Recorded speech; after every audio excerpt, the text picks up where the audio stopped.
माध्यम से झूठा और गलत चित्रण किया गया था। याद होगा आप लोगों को कि रामगढ़ के सिख रेजिमेंट में जो नए रंगरूट थे, उन लोगों के सामने गलत वीडियो का चित्रण किया गया।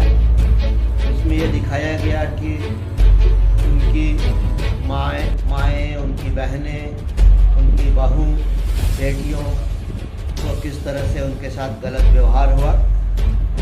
नतीजा हुआ कि वो नौजवान नई नियुक्ति वाले नए रंगरूट सेंटिमेंट में आ गए, भावना में आ गए और उन लोगों ने बगावत कर दिया। उस समय बहुत बड़ी क्षति भी हुई थी, लेकिन भारतीय सेना ने अपनी क्षमता का प्रयोग करते हुए उनको नियंत्रण में कर लिया था। ठीक उसी प्रकार से विपक्ष ने नौजवानों को अग्निपथ को बहाना बनाकर सरकार के विरोध करने का जो तरीका अपनाया वो बहुत ही गलत, बहुत ही निंदनीय और बहुत ही शर्मनाक।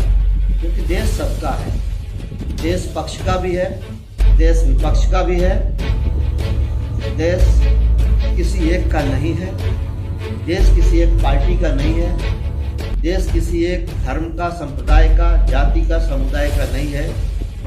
ये देश 125 करोड़ भारतीयों का है। देश की कीमत में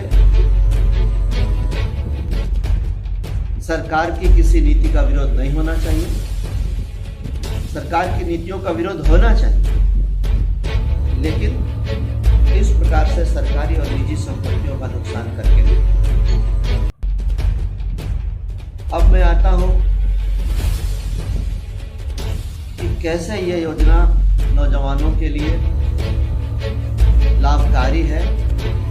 कौन को सेना में नियुक्ति मिल जाएगी, साथ साथ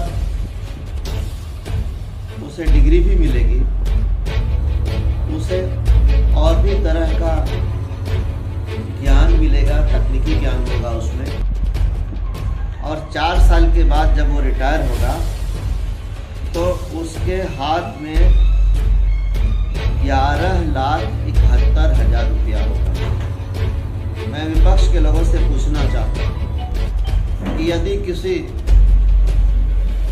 साधारण घर का कोई नौजवान है या कम निम्न आय वर्ग के परिवार का कोई नौजवान है, 11,71,000 रुपया उसके पास अपनी कमाई का, अपनी जेब में, अपने खाते में होता है क्या?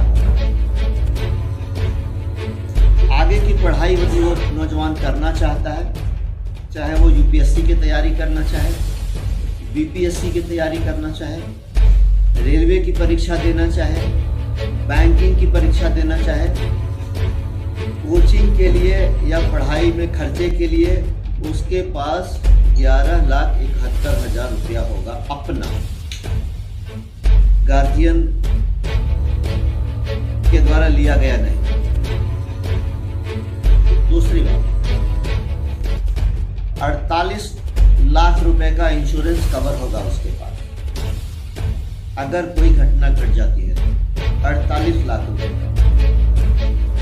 तीसरी बात, इस सेना में जो भी भर्तियां अब होंगी वो इसी माध्यम से, ऐसा नहीं है कि बाकी जो रेगुलर अपॉइंटमेंट है वो अलग होगा और ये अलग होगा। अब सेना में जो भी नियुक्ति होगी इसी स्कीम के माध्यम से होगी। आप लोगों को पता होगा 25% तो पुनः सेना में ही एब्जॉर्ब हो जाएंगे, यानी वो आगे के लिए नियुक्त हो जाएंगे। बाकी जो 75% नौजवान रह जाएंगे उनके लिए जितने अर्धसैनिक बल हैं, चाहे वो बीएसएफ हो, सीआरपीएफ हो, सीआईएसएफ हो, आईटीबीपी हो, एसएसबी हो, सब में उनको प्राथमिकता होगी, सबकी नियुक्ति में उनको प्राथमिकता होगी। अनेक राज्य सरकारों में, जिसमें उत्तर प्रदेश है, असम है, मध्य प्रदेश है, उत्तराखंड है, ये ऐलानिया तौर पर कहा है कि ये जो बच्चे 4 साल के बाद रिटायर होंगे उनको हम अपने यहाँ राज्य पुलिस की नियुक्ति में 10% आरक्षण देंगे।